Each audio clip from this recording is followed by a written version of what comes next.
No judgment. I already had my beer this morning. All right, first off, Cassie and I are both extremely excited to get so many people from a lot of diverse backgrounds for this, I don't want to call it a committee, this initiative that we're trying to find more volunteers for Love Living at Home. So thank you for taking the time out for this and for the organization. I am recording this just so the few people that couldn't make it today.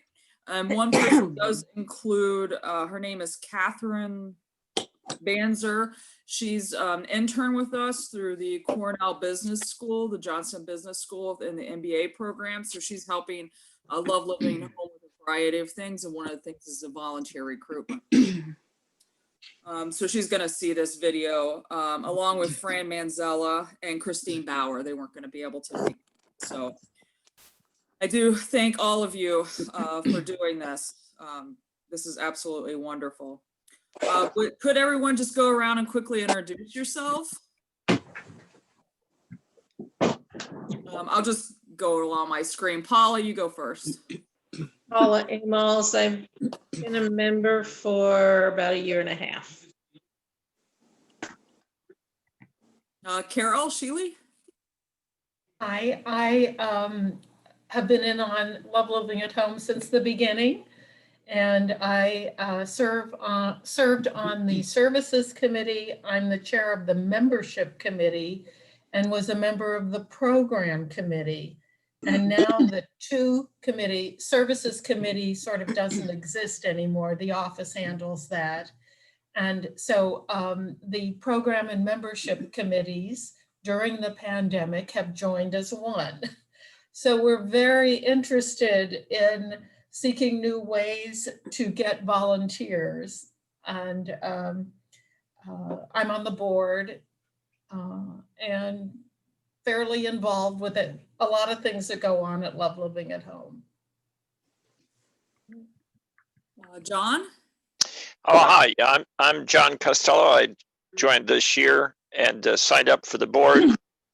And I don't have any magic solutions, but I hope we can come up with something. Great. Wendy?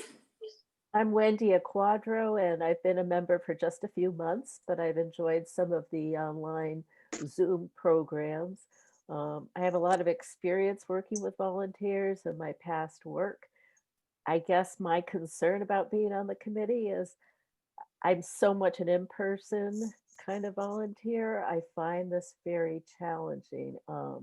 So anyway, I'm looking for ideas and ways to get motivated. Great. Elaine?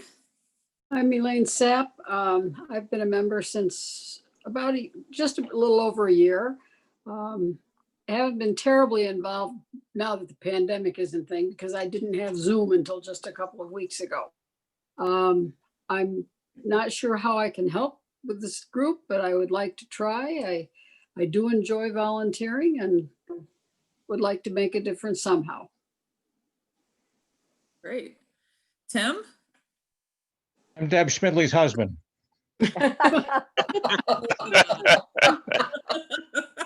Okay. All right, Martha. It's hard to follow that one up. So I'm Martha Haynes, and I've been a member of LLH for a couple of years. I like participating in the Zoom sessions a lot, although I do too many Zoom sessions per day. And I don't know how I can help either, but I'm willing to give it a shot. Great. Deb? I'm Deb Schmidley, Tim's wife, and we've been members for about 2.5 years. I'm on the Marketing and Communications Committee. I do some editing for the newsletter, and we've been very fortunate because Love Living at Home, we didn't think we'd need services when we joined, but they have helped us out with grocery shopping during the pandemic. So I wanted to give a little more back. I don't know how much I can contribute to the task force, but I wanted to give a little more back in that way. Cassie, do you want to introduce yourself or? I'm Cassie. I'm Cheryl's assistant. I help coordinate a lot of the services and work with a lot of our volunteers. She pretty much coordinates all the services, we can say that.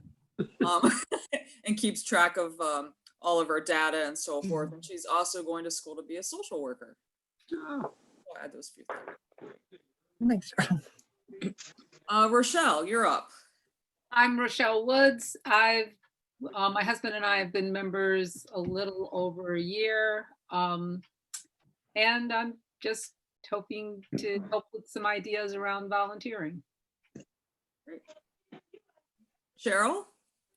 Hi, I'm Cheryl Mitchell. My husband John and I have been members, different John, not that John, for a few years, but have not really been very active, and decided that maybe it was time to participate a little bit more. So that's why I'm here.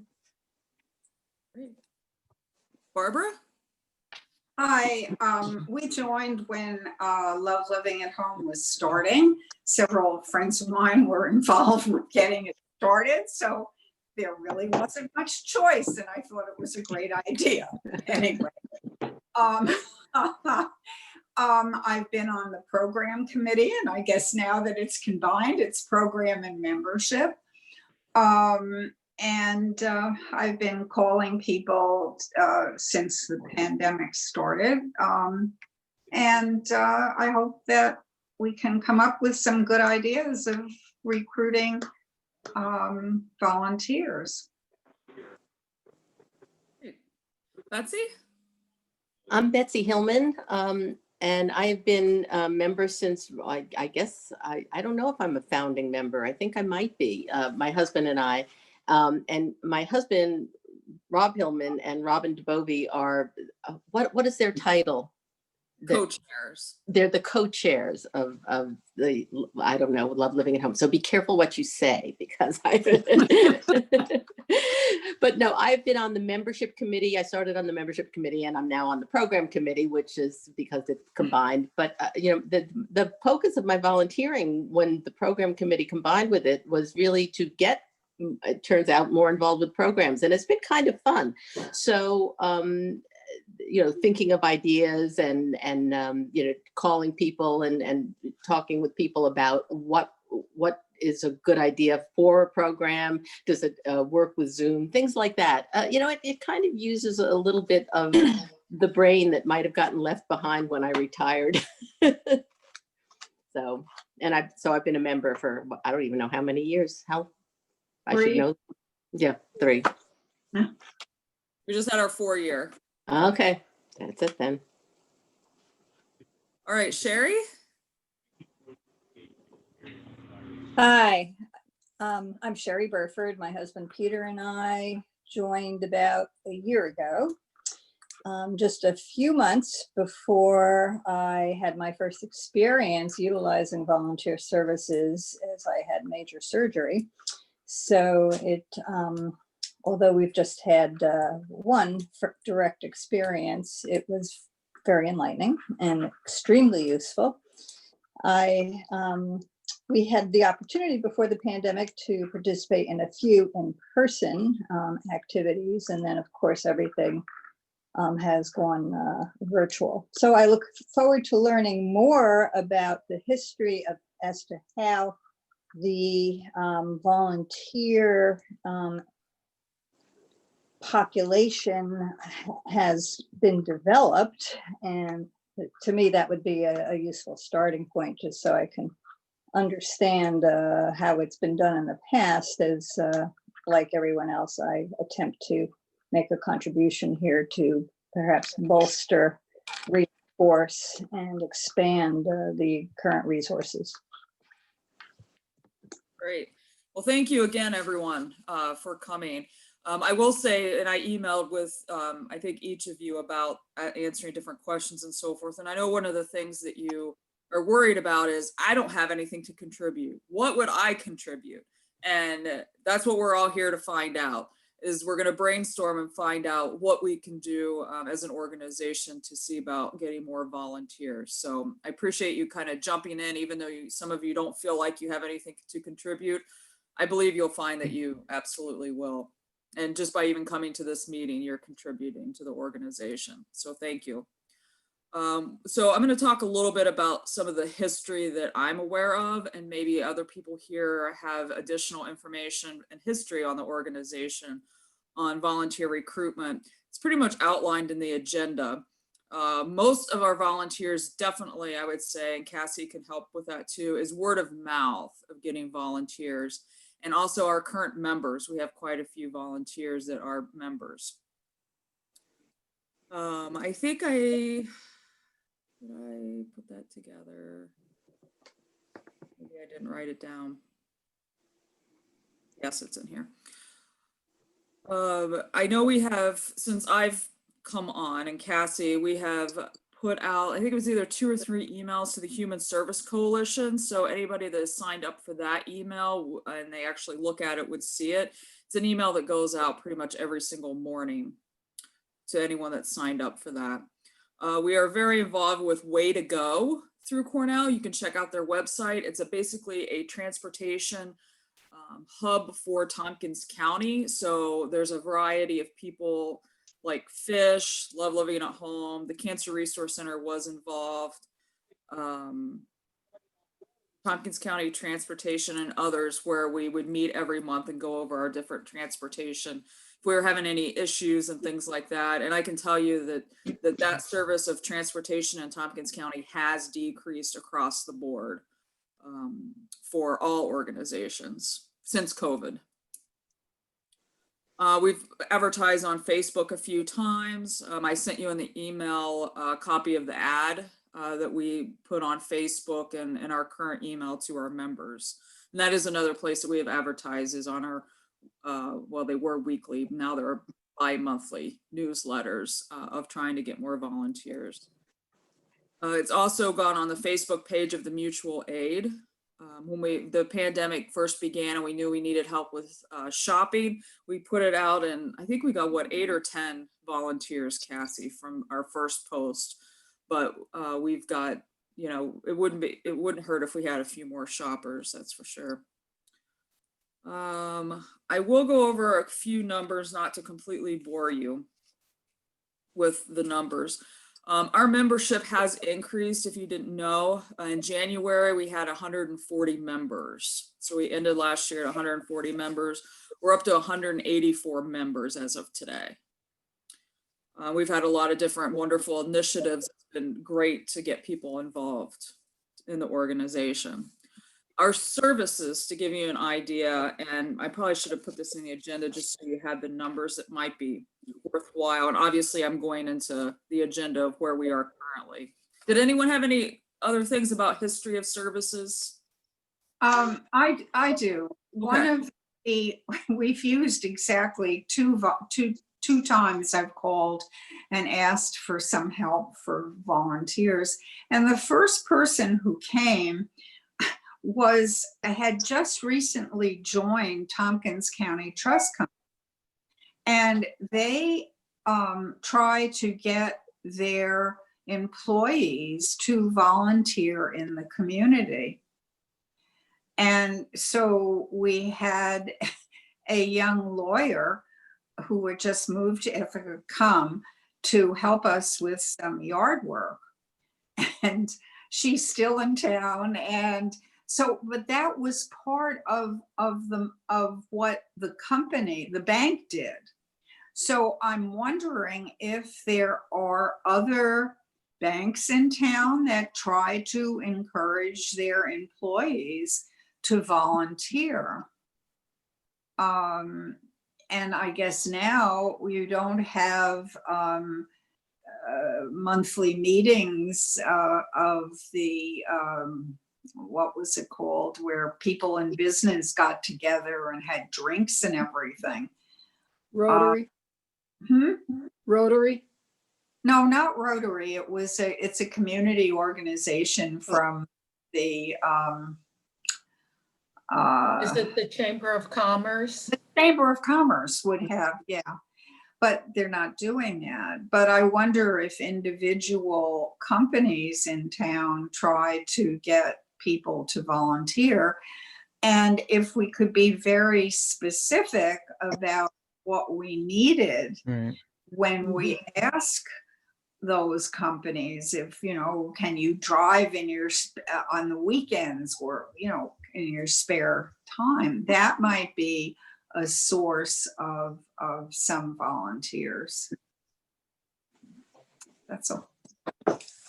Great. And anyone who belongs to Lifelong, every week in their email has a little section of where volunteers are needed, and Love Living at Home is listed every single week. I don't know if we've gotten any volunteers. Have you listed what that. you need them for? Because Um, I think sometimes we need to be more specific. Mhm. Yeah, this was something general that I don't know who put in the Right. Lifelong But I think- newsletter for us. We have a wonderful association with them, Right. but I'm not sure when it started. But I just think that if we have specific needs and we're asking for volunteers, we should say what those needs are instead of just, we need volunteers. Well, Cheryl, along those lines, do we need volunteers across the board? In other words, it's Right. one thing to ask a person to be a volunteer on a committee or a board member, and it's another thing to ask them if they, can fix electrical outlets. So what are we looking across the board, or are we being more specific? Short answer is yes, but right now we'll get to that, and then this next part. Okay. Does All right. anyone? I just want to make sure we get all the history that we know of. Is there anyone else that's been involved in Love Living at Home or know of any other history that we've done with volunteer recruitment that you can think of? When we were having general public information sessions about Love Living at Home, we did ask audiences who came to these. We had them all over the county frequently for months until the pandemic. We asked if people were interested in volunteering, and we did get several volunteers from that. People were interested in finding out about Love Living at Home, and the presentation was showing our video and having several people talk about various aspects of it, and we asked for volunteers. So we did recruit some in that way. Mm-hmm. And when I call new members, and I would mention it often, but I don't know that anything specific came out of that, although I see a few people here who I mentioned it to, and here you are. Right. Well, question. How old do the volunteers have to be? That is a very good question. And that is something I need to check on our insurance to see if we could, if it's 18 and over, 21 or over. That's a very good point. Because I think of 4-H groups as being a great resource. And Ithaca High School, or any of the high Yeah. schools, honor societies, they have required volunteer. Right. As do the fraternities and sororities, actually. I think it's important that it also be stressed that you don't have to be a member of LLH to be a volunteer, because some people Right. might think that. We always stress that in any public information meetings. And we have lots of we have some younger people who aren't old enough to be members, but they volunteer. One person in particular who works for Tompkins Trust Company is a volunteer, and she's pretty young. Mhm. So we'll go on to where we are currently and the agenda. It's obviously every single thing we need additional help with. And I believe as our membership grows, that's going to happen, that we're going to need additional volunteers with that. And don't just think about, sorry, I just heard a bunch of feedback. So we don't necessarily only need people for services or gardening and shopping and things like that, but we also need people that are interested in the organization to be on the different committees that we have. the finance and operation, the development, program and membership, marketing, communication. So it's like the overall broad aspect of the entire operation of Love Living at Home. Because unfortunately, as we know, we're all aging and some people will be aging out of the organization at some point, but also we need to just keep the organization moving forward and get new ideas in here. So right now we currently have 30 volunteers that assist with services, 5 different people plus more on committees that cook food and do monthly reporting. And we also have 20 people on the board, and I tell you, the board they put in just about as many hours as I do, to be perfectly honest. Some of them absolutely put in a 20-hour week, if not more. So they put in a lot of time in the organizations. And something to also think about, some of our volunteers do go away in the winter time. We do have some snowbirds. And I wanted to give you an idea of our services. So at all of last year, we had, it was 908 or 911, one or the other, complete services last year. This year, as of the end of September, we're at 1,932 services. Wow. So to break that down, coronavirus community support for general errands and grocery shopping is 236 of those. We obviously do tech support for people, especially Zoom. Transportation, we have done 186 transportations this year. Our volunteer home garden service is 23, and our volunteer in-home support, which is bill pay, coronavirus remote assistance, coronavirus support phone calls, errands without members, friendly visits, meals support, phone call check-ins. That's our biggest number at 1,481. So, and a lot of you here have done quite a bit of this. And as you can tell, Cassie certainly stays busy in her 20 hours a week with all of that. It's amazing, true. Cheryl, I have a question. Yes. When you say like coronavirus assistance, what does that mean? What did people do to help people these past 8 or 9 months with that? A lot of phone calls and assisting people. Cassie, do you want to elaborate on it, or putting you on the spot? There's been some services that have come out of, just the new needs that have, arrived with this pandemic. Grocery shopping was a big one, support calls. I would say, Cheryl, you said 186 transportation services.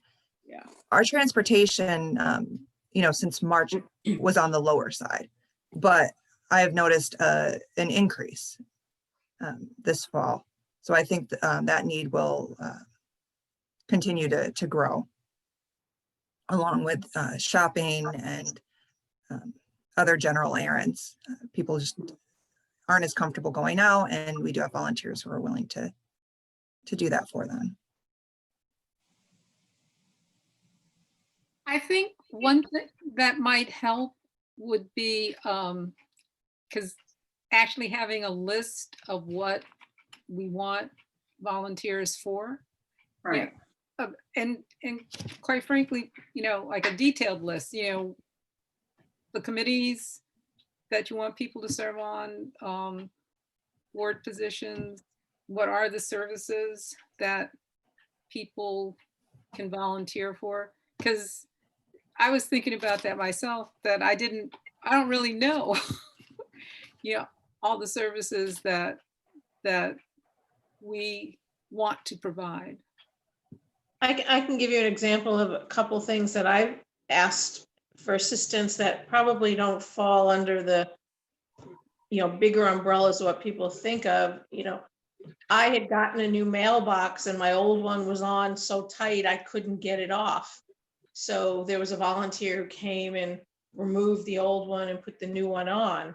And just very recently, I bought a new snow blower, and a volunteer went and picked it up for me and brought it to my house. So, just some of those things that, you know, I think a lot of services that come up are ones that maybe people don't anticipate, but it seems like there's always a volunteer out there who's able to oblige, you know, some of these one-off things. So it's pretty all, you know, there's a lot of different things that you don't really think about other than, you know, the driving and the grocery shopping and the calls. It's little things like that that come up that you're not even anticipating.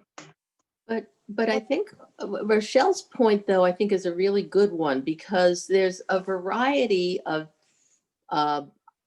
opportunities, volunteer opportunities, and you need to know where to target when you're looking for those particular things. So if you're looking for board members or committee members, you might want to target Rotary, not a Cornell fraternity. If you're looking for you know, somebody to help with, you know, shoveling a walk, you might want to be contacting a Cornell fraternity or the Honor Society of the high school. So getting a sense of that, so that even if we as a committee could figure out whom we're going to contact or what those contacts would look like or how to proceed, just, you know, knowing what the most, I mean, I know they're all important, but getting a sense of that. Rochelle, did I sort of rephrase what you were looking for correctly? Yeah, no, I think what you said was excellent. And I mean, and the other thing is that even within our own organization, if we can kind of clarify, which doesn't mean that it has to be all encompassing, but clarify what types of volunteerism we can do, then I think it's a lot easier for people to look at it and say, oh, well, yeah, I can do that. Yeah. Yeah, I'd like to do that. Yeah. And actually priorities as well. What's more important? Are we desperate for drivers, for example, or are we more desperate for committee members? You know, I don't know if we know the answer to that, but. Well, depending on how we're advertising this or who we're pushing it out to or how we're promoting this too, I think, again, jumping on Rochelle's comments, giving somebody a potential volunteer an idea of, so for committees, it's a little easier than services. For committees, you can say, it's going to take X number of hours a week of your time. You know, we meet once a month for this many hours. For services, it might just be a good idea to have an example. So for example, what does grocery shopping mean? Well, you know, one of our volunteers goes and shops for 2 people and it takes I mean, it's going to vary, but just giving people a little more of an idea of, so what does it mean if I'm doing home maintenance? How much home maintenance do you expect someone to know how to do? Or how many hours do you spend devoted to committee work? That kind of thing. A little more detail, or maybe even a description from a volunteer, letting a volunteer talk about what it's like to be a volunteer. That just gives people maybe a more targeted idea of, is this for me? Is this something I want to do? I just wonder, if we need to look at like 6 months down the pike and then beyond. I do have a question as the policy for Love Living at Home about people driving other people in their cars, volunteers going into other people's homes, even if it's a home maintenance. Is this a safety issue? Is it something we have to be concerned about? So what's Love Living at Home's policy on those things? I know if you're outside, you're okay, but I don't know about in a car. I don't know as though I'd be comfortable with that. And you're absolutely right, Wendy. And some people are not comfortable, and we lost quite a bit of our volunteer drivers because of that. Hence why we need some more drivers. We do have a complete policy that has been approved by the board and written up, that if anybody is interested to see that, I can certainly share that with you. We do not have a complete policy for home maintenance, the way we've kind of been working it. And Cassie, you can chime in and help me out with this if I don't get everything correctly. If it's something in particular that a member is okay with somebody coming in to do, and the volunteer is okay with it, and they don't wear shoes in the house, and everybody wears a mask, and everybody is to stay 6 feet away from each other. We've had instances where somebody needed a handrail and she needed another handrail, And she was okay that he would bring in the handrail in the house and put it up, and she would be in, you know, a different room or what have you. So it depends on the person and it depends on the volunteer. It's whatever their comfort is. But the organization doesn't say, you know, that you can't do such and such. They don't have a. For you know. services, the policy has been that, for instance, handy people services, that if you have a need for something, you call the office as you would for any service. A handy person will make an arrangement with the person who needs something done. And then for a time and place and day for the handy person to come. They look at the project, and this is, you know, wearing masks now and staying apart. If they can easily do it, then they will go and get the supplies, and the Love Living at Home member will pay for those supplies. Then the handy person will do it. But if it's too complicated for a handy person to do, and sometimes we don't know, you know, you have a drip in your faucet or whatever, then we have a list of plumbers or, you know, other people who the member would pay to accomplish the, you know, repairing whatever it is. And that's worked really quite well. A lot of the services are easy, you know, like I had bought a new mirror and it was too heavy for me to hang by myself. So a handy person came over and brought his wife. And so the three of us placed the mirror, and two of us then, you know, did the rest of it. But, you know, they were at my house for 10 minutes. This is before COVID, and COVID has really changed the name of the game and how things happen.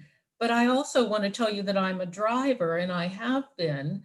We haven't initially had as many calls for transportation since COVID, but there's a whole list of guidelines from Cheryl and Cassie.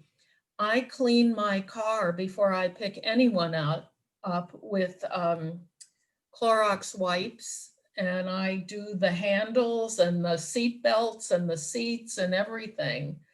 And then I pick up the person, you know, the car is completely sanitized, take them wherever they need to go, pick them up, whatever. And so that's worked actually very well. Some people are reluctant to go with anyone and be a passenger, so they're not getting to doctor's appointments or haircuts or whatever, wherever we take them. Usually meetings, you know, a lot of things aren't happening, but our members, as Cheryl said, are now asking for more transportation, you know, sort of, they put off all these things. And I do shop for people. I was shopping for 4 people for a while. Now I'm pretty much only shopping for 1 or 2. And I really, at times it takes all morning for me to do that, but I'm happy to do that. And I talk to the person on the phone, get a list, go to Wegmans, Tops, Green Star, Aldi's, wherever the person needs things. And I deliver them, and, you know, I'm asked to put them somewhere, at the moment on the porch of one of our members.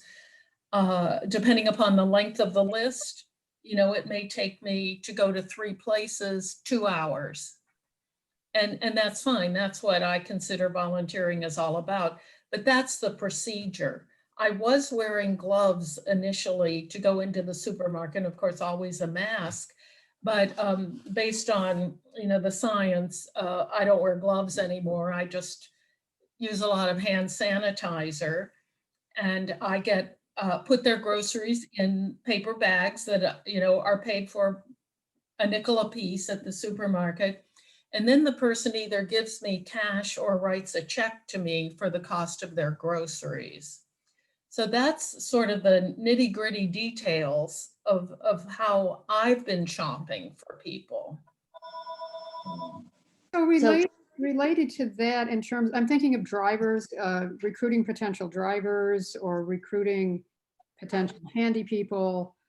What are Love Living at Home's liability responsibilities? What if someone falls when you're getting in your car, or there's an accident in your car, or someone comes into the home? And I mean, hopefully this would never, ever happen.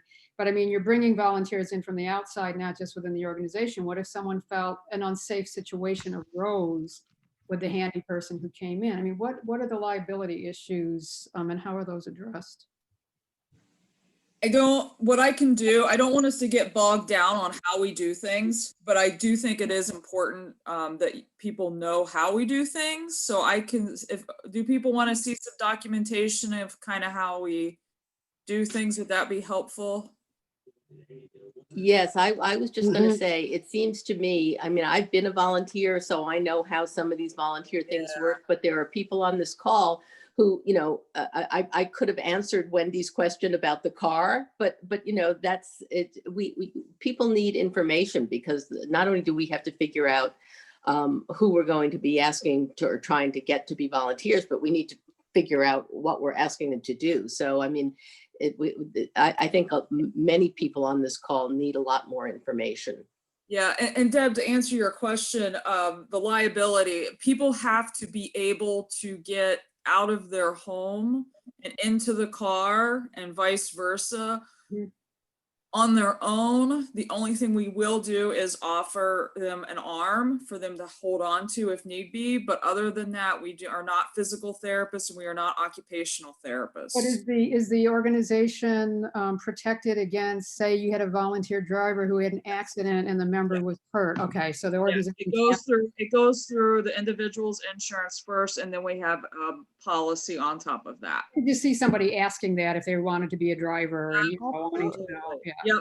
Yep, absolutely. That's it. I'm not trying to I'm not trying to hide information. Just no, it's okay. Yeah. Wendy, I wanted to go back to you though, real quick. Did that answer your question?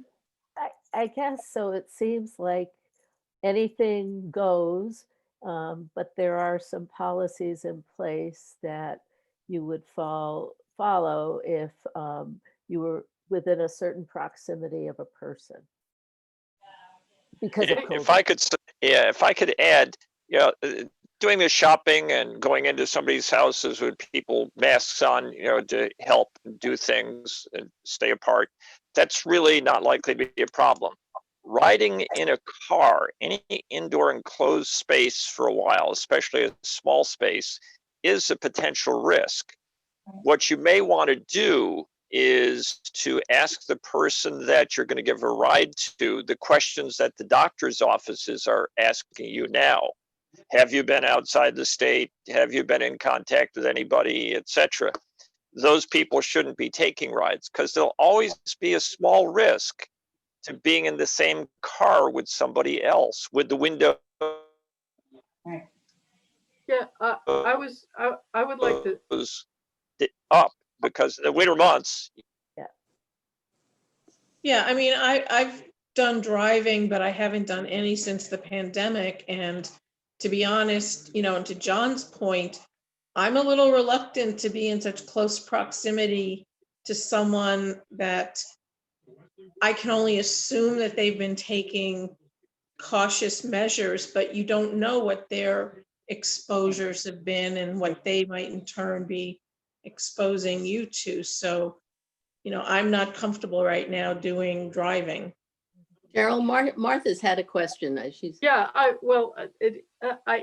All of this discussion, because I'm new and haven't been involved before, brings up the points that information is needed. Yes. And I think that we've heard about this over and over again. People need to know what it is to be a volunteer. What do you have to do? Right. What are the issues that are probably in your mind that have to do with a volunteer activity, and what is the solution or the answer, or how have people dealt with this? And I think another thing that would be important in recruiting volunteers is to have some testimonials from people who feel very satisfied because they've been volunteers, but also people who are really appreciated the volunteers that they've had. I think more communication of all of those things would make people understand, oh, maybe I could do that. Or maybe, I could do this, but I wouldn't want to do that. But they really have to know what it is. What does it mean? Yeah. And then having other people say, this was so important to me. That's another thing that is, I think would help. And we need that information in a succinct form, because we can't give somebody a 12-page packet, to read. This is what it might be like if you think about volunteering. Maybe a list of FAQs and then another list of testimonials, but something to start with, because We even already on this.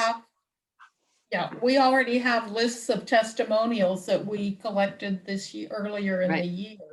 Mm-hmm. And they exist from our members who have been the recipients of any service. So, might I suggest that one of the, there are a lot of people on this call who have these questions because they're new to the whole idea of the volunteering. And perhaps if they came up with some of the questions that they have, that could begin to create like an FAQ list. It seems to me that in this time of COVID, we really are looking at how can you recruit volunteers for the next 6 months, 8 months. And the issues are very, very different now, as John points out. I mean, I would never want to, I won't, the only person I'll go in a car with is my husband. No, I don't want to give rides to anybody. If someone is 30 years old, they might feel differently about this if the person answers the questions you would ask positively. But I think we're really dealing with a very different situation. It's very easy to have Zoom meetings and like this and brainstorm, but in terms of actual interactions, there's the question of who do you want to come in your house? Do you, as a volunteer, do you want to go in other people's houses? I mean, Or in other people's cars. And I do know the people that I drive, and I've been driving several people quite regularly. Right. I know their backgrounds and I know the care that they've taken. Right. But those are good things to find out. But we could have like a general FAQ about what it means to be a volunteer, just generally, what drivers, and what the insurance is and what we will do in somebody's home and what we won't do. And then we could have an addendum that hopefully in 6 months we can just trash about how COVID affects these particular things. Does that sound like a path that we might want to follow? That's what I'm wondering. I think I'm hearing that we need to, we can't really obviously jump in and start contacting people to find volunteers right now. What we need is mostly job descriptions or committee descriptions looked at, getting our testimonials together, getting together basically a document or several documents to put together and that we can have, and then pulling that information out in segments to create a volunteer ad. Would that be a true statement? I think so. Yeah. Yeah, it sounds good. Okay. Anything that I missed in this group with that? That pretty much kind of sums up where we're at. I guess the second thing is, anyone else have anything to add? No. Wow, this is a quiet group for Love Living at Home. No, I thought you weren't finishing that sentence. I mean, So there's the, I mean, I think someone said, and I can't remember who, sorry, about, you know, being this place in time and then looking ahead. So I think getting the information together is one thing, but looking ahead too, to, you know, make that list of organizations or places where we're going to go to look for volunteers when life is a little better. So not, you know, wasting our brain power on just where we are now, but how we're going to manage it in the future. So, you know, can we go to 4-H? Can we go to the Chamber of Commerce? And just make a list of places that if where we're looking for outside, because there's the outside volunteers and then there's the internal volunteers. So I think we can actually look at what we're doing and the people that we're aiming for in two different groups. And you might group them by season because, or say some volunteer services are ongoing, whereas other ones might be just in the winter, some are in the spring, some are in the summer, and that will appeal to different groups of people. Because if you say volunteering, oh, well, I'm not, you know, I'm a snowbird, or, oh, I'm gone in the summer. Well, that doesn't mean you can't volunteer. There are other times and you're still going to be useful and you're not going to let anybody down because you're not there the whole year. Yeah, I think if we can get the volunteer information, what it's like to be a volunteer, what certain volunteers do.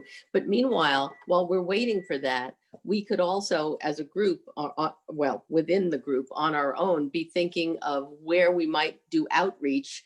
And then when we get the information about what the volunteers do, we could maybe begin to attach, you know, outreach to certain tasks, volunteer tasks. Because as Wendy pointed out, I mean, you know, we, for example, we would probably not, I'm guessing, and we also need the insurance information, Cheryl, because 18-year-old honor society kids probably drive, but is that something that we're covered for? Yeah. And there might be homeschooled children, you know, so it might be a family kind of thing where you go and you help walk a dog or do some outside work or something. But can they be over 18? Can high school students volunteer, like as a driver? I'm asking my husband. He just walked in, and I think he knows. Thank you, Betsy. He's our lawyer on call. They have to be 18. Except he's not practicing right now. Okay. Okay. So Rob says they just have to be 18. Oh, so okay. that opens up. Oh well, wait a second. On the other hand. I want to see yeah. release that they sign. He needs to see the release that they sign. Okay, so And yeah, all drivers have their licenses searched before they're allowed to drive, and there's a whole investigation procedure for them. And every time you renew your license, you've got to send in a copy of it. My auto insurance is renewed every 6 months. And so I've got to send a copy of that renewal in, and car inspections. They all go to Cassie. Sometimes I forget, but it reminds me. But I would suggest that level of information, while it's important, is not what we're looking for in a general way. Right. You know, for these FAQs. I mean, basically FAQ, you know, driver, one of the things they need to know is that they get notified, they get requests by email, and they don't have to accept. The email request goes out to everybody who's a volunteer driver. So, you know, anytime you get a volunteer request as a driver, you don't have to take it. So just that information that's the kind of information that would be helpful when we're going to recruit for example, drivers. And I assume the same is the case with handy people, right? It's not like somebody says, oh, John is a great handy person, I'm going to call John. It goes out to all of the people, and, you know, somebody picks it up. So I want to be aware of time. We have about 6 minutes left.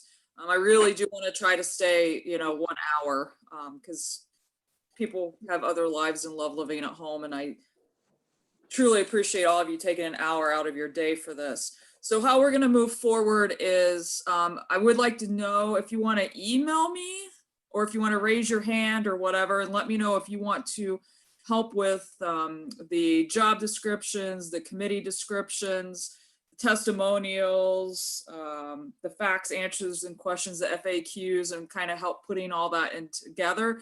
I mean, do some people want to pick out that you want to kind of do that, or should we do that in like a little subgroup of this group and then bring it back to the committee?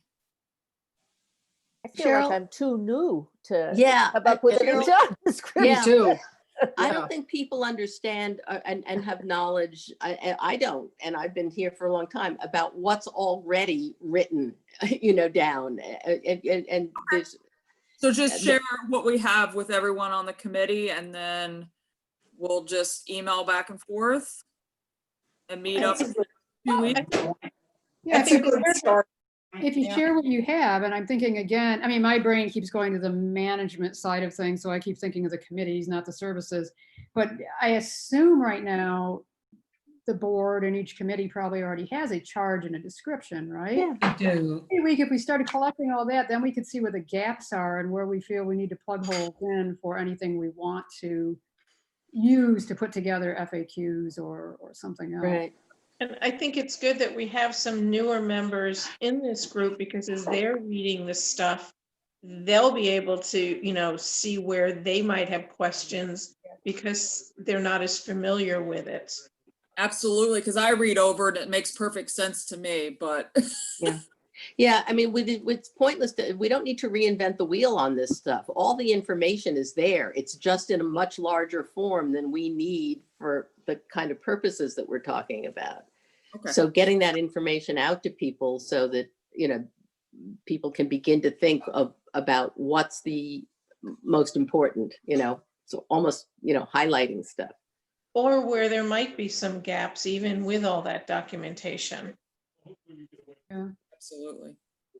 And Cassie, for those people who are new, to the idea of volunteering with Love Living at Home, even though you're going to get some stuff that you're going to have to read over, it'll give you a lot of information that will be, helpful for you to have just generally out of curiosity. And so, does that make sense, Cheryl? that sounds fine. I just didn't know if everybody wanted all of that information, so. So what's the definition of all that information? What would, given what we've just said, what would we expect to receive? I could be wrong, but you may end up with maybe up to 10 documents. That's okay. Okay. All right. I'm just trying to be respectful of people's emails and time and so forth. So, okay, we'll do.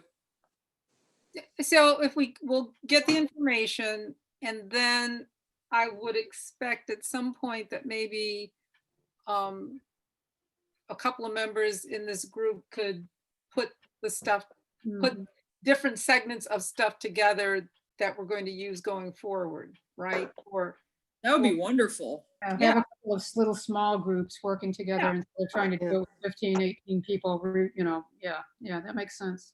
And the other thing that I was wondering, and maybe Cheryl, you and Cassie could identify, if there are immediate needs that really need to be met right now. So if you guys have something that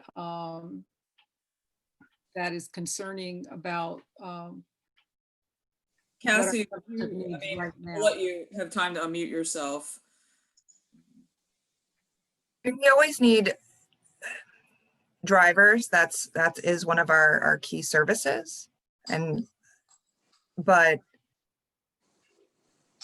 I don't think there's anything we can do right at the moment without, there's steps that we need to take. But that is something to keep in the back of your mind. That is the one that transportation usually has set times, whereas others are more flexible, so that impacts what volunteers are available.